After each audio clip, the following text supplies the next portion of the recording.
Eagle agro ప్రేక్షకులకి నమస్కారం. నా పేరు శివపార్వతి, ప్రకృతి వ్యవసాయ రైతుని. ఈరోజు పుంగార్ రైస్ గురించి మాట్లాడుకుందాము. Poongar rice Tamil Nadu variety. తమిళ్లో పొన్ను అంటే మహిళ అని చెప్పి. ఈ పుంగార్ రైస్కి ప్రత్యేకంగా ఉమెన్స్ రైస్ అనే పేరుంది. ఎందుకంటే మహిళల్లో వచ్చే అన్ని రకాల గైనిక్ సమస్యలకి చక్కని మెడిసినల్ వాల్యూస్ ఉన్న రైస్ పుంగార్ రైస్.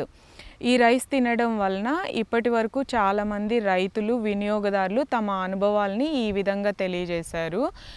ఫైబ్రాయిడ్స్ వలన మధ్య మధ్యలో బ్లీడింగ్ సమస్యలు, అధిక బ్లీడింగ్ సమస్యలు ఇలాంటివన్నీ కూడా 3 నెలల పాటు క్రమం తప్పకుండా అన్నం రూపంలో, లడ్లు లేకుంటే గంజి ఇలా ఏదో ఒక రూపంలో ఈ పుంగార్ రైస్ని భుజించడం వలన 3 నెలల్లో చక్కని ఫలితాలు వచ్చాయి.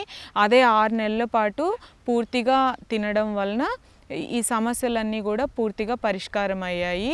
ఎలాంటి హార్మోనల్ సమస్యలైనా పురుషుల్లో కానివ్వండి, స్త్రీలలో కానివ్వండి పరిష్కారం అవుతాయి. దీన్ని గంజి రూపంలో తినొచ్చు, మనము లడ్లు చేసుకొని తినొచ్చు, రవ్వ చేసుకొని ఇడ్లీ రవ్వగాను, మరియు దోశలు ఇలా ఏ రకంగానైనా మామూలు బియ్యాన్ని మనం ఎలా వాడుకుంటామో అదే రకంగా ఈ బియ్యాన్ని కూడా తినొచ్చు. ఈ బియ్యం ఎర్రగా ఉంటుంది. పంటకాలం 110 రోజుల నుంచి 120 రోజులు, 4 అడుగుల ఎత్తు వరకు పెరుగుతుంది. పుంగార్ రైస్ కానివ్వండి, ఏదైనా సరే దేశవాళీ బియ్యాన్ని ఫుల్ బ్రౌన్ రైస్ని, అంటే ఇందులో 3 రకాలుగా ఉంటాయి. ఫుల్ బ్రౌన్, సెమీ పాలిష్డ్, దీన్నే సింగిల్ పాలిష్డ్ అని కూడా అంటారు, లేదంటే వైట్ రైస్. కానీ పుంగార్ రైస్ని అలాగే ఫుల్ ఫైబర్తో తినడం వలన మనకి అధిక ప్రయోజనాలు ఉంటాయి, ఆరోగ్య ప్రయోజనాలు ఉంటాయి. ఈ పుంగార్ రైస్ని 8 గంటల పాటు నానబెట్టుకొని 1 గ్లాసు బియ్యానికి 4 గ్లాసుల నీటిని పోసుకొని, ఎప్పుడు ఓపెన్ కుకింగ్లోనే, ప్రెషర్ కుక్కర్లో అలా ఉడికించకూడదు.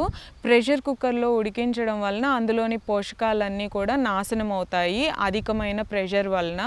సో గాలి, వెలుతురు, పంచభూతాలకి దగ్గరగా ఓపెన్ కుకింగ్, కంచు లేదా ఇత్తడి పాత్రలు లేదా మట్టి పాత్రల్లో ఉడికించుకొని తినడం వలన ఈ పుంగార్ అన్నం చాలా రుచిగా ఉంటుంది, తీయగా ఉంటుంది, తినడానికి కూడా 18 గంటల పాటు నిల్వ ఉంటుంది. దీనిలో అన్ని రకాల పులుసు కూరలతో మనం తినొచ్చు. పప్పుచారుతో కూడా చాలా రుచిగా ఉంటుంది. వేపుడు కూరలు అలాంటివి ఈ అన్నంలో తినడానికి అంత సూటబుల్ కాదు. అలాగే పెరుగన్నంలో కూడా చాలా రుచిగా ఉంటుంది. పుంగార్ రైస్ని మొట్టమొదట అలవాటు చేసుకోవడం ఇబ్బంది పడేవారు ఇలా దోశల రూపంలో, స్నాక్స్ రూపంలో కానీ, ఉప్మా చేసుకొని కానీ, లడ్డు రూపంలో కానీ తినడం వలన చాలా సులభంగా అలవాటు చేసుకోవచ్చు. మనకి మహిళల్లో ఉండే థైరాయిడ్ ఇష్యూస్ లేదా ఎటువంటి గైనిక్ సమస్యలకైనా ఇది చక్కని పరిష్కార మార్గం. దీనికి ఎన్నో ఎవిడెన్స్లు కూడా ఉన్నాయి, ఇంతకుముందు ఉపయోగించిన వారు చెప్తున్నారు. అలాగే రైతులు కూడా వారు తమ వద్ద బియ్యం కొనుక్కొని బెనిఫిట్ అయిన మహిళల అనుభవాలు కూడా ఎన్నో తెలియజేస్తున్నారు. కాబట్టి ఇంత చక్కని ఆరోగ్య ప్రయోజనాలు ఉన్న పుంగార్ రైస్ని మనం తప్పకుండా మన ఆహారంలో ఈరోజే భాగం చేసుకుందాం. కుటుంబాలు బాగుంటేనే సమాజం బాగుంటుంది. సమాజం అభివృద్ధి చెందితేనే ఊర్లు, ప్రాంతాలు, రాష్ట్రాలు, దేశం బాగుంటుంది. సో ఈ కుటుంబానికి వెన్నుముక స్త్రీ.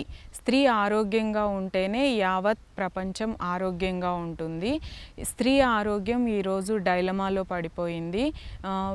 చాలా డొల్లతనం ఏర్పడింది. ఎన్నో ఆరోగ్య సమస్యలతో ఇబ్బంది పడుతున్నారు. అయితే ఈ రోజుల్లో మనకి చక్కని పరిష్కార మార్గాలు భగవంతుడి కృపతో మన ముందు ఎన్నో దేశవాళీ బియ్యం రకాలు మన ముంగిట్లోకి వచ్చేస్తున్నాయి. ఎందరో కృషి ఫలితంగా ప్రకృతి వ్యవసాయం ద్వారా మనకి చాలా మంచి మెడిసినల్ వాల్యూస్ ఉన్న దేశవాళీ బియ్యం రకాలు అందుబాటులోకి వచ్చాయి. అందులో ఒకటి ప్రత్యేకంగా మహిళల కోసమే భగవంతుడు సృష్టించిన విత్తనం పుంగార్ బియ్యం. ఈ పుంగార్ బియ్యాన్ని వండుకోవడం చాలా కష్టం అని చెప్పి మనందరిలో ఒక అపోహ ఉంది. కానీ అది కేవలం అపోహ మాత్రమే. ఈ పుంగార్ బియ్యాన్ని ఏదైనా ఆర్గానిక్ స్టోర్లో లేదా మీ దగ్గరలో ప్రకృతి వ్యవసాయం చేస్తున్న రైతు పొలాన్ని సందర్శించి వాళ్ళు ఎంతో ఇష్టంతో మనందరి మీద అభిమానంతో పండిస్తున్న ఈ బియ్యాన్ని మనం సేకరించుకొని 8 గంటల పాటు నీళ్ళల్లో నానబెట్టుకొని శ్రమ అనుకోకుండా రాత్రి నిద్రపోయే ముందు మనందరికీ ఈ మధ్యకాలంలో డ్రై ఫ్రూట్స్ నానబెట్టుకోవడం అలవాటైపోయింది. దాంతోపాటుగా ఈ బియ్యాన్ని కూడా నానబెట్టుకొని మనం నిద్ర లేవంగానే ఒకసారి బియ్యం కడిగి పెట్టుకొని ఓపెన్ కుకింగ్లో అలా సిమ్లో పెట్టేస్తే చక్కగా ఈ బియ్యం ఉడికిపోతుంది. సంవత్సరం పాటు నిల్వ ఉంచిన ధాన్యం నుంచి తయారైన బియ్యం అయితే గంజి వార్చే పని కూడా లేకుండా ఎగిరిపోతుంది. చక్కని కంచు, ఇత్తడి, మట్టి పాత్రల్లో వండుకున్నట్లయితే 18 గంటల పాటు నిల్వ ఉంటుంది.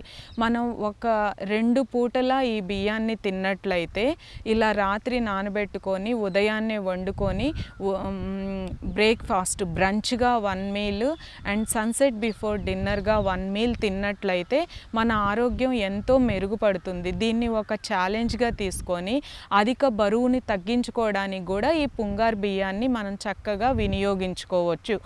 మనకి అధిక బరువుతో పాటు తగ్గటంతో పాటు ఆరోగ్యం అనేది బోనస్గా వస్తుంది.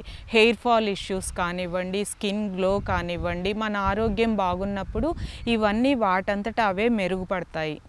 ఇన్ని ఆరోగ్య ప్రయోజనాలు ఉన్నాయి కాబట్టి మన ఆరోగ్యం కోసము మహిళలందరం కూడా ఈరోజే పుంగార్ రైస్ ఏంటి, ఎక్కడ దొరుకుతుంది, మా చుట్టుపక్కల ప్రాంతంలో ఏ రైతు పండిస్తున్నాడు అని ఒకసారి ఎంక్వైరీ చేసి డైరెక్ట్గా ఆ రైతు దేవుడి దగ్గరే ఈ పుంగార్ రైస్ని కొనుగోలు చేసి శ్రమ అనుకోకుండా ముందుగానే నానబెట్టుకొని ఈ బియ్యాన్ని తినడం అలవాటు చేసుకుందాము. మనతో పాటే మన కుటుంబ సభ్యులకు కూడా తినిపిద్దాము. మన కుటుంబ ఆరోగ్యం మన చేతుల్లోనే ఉంది.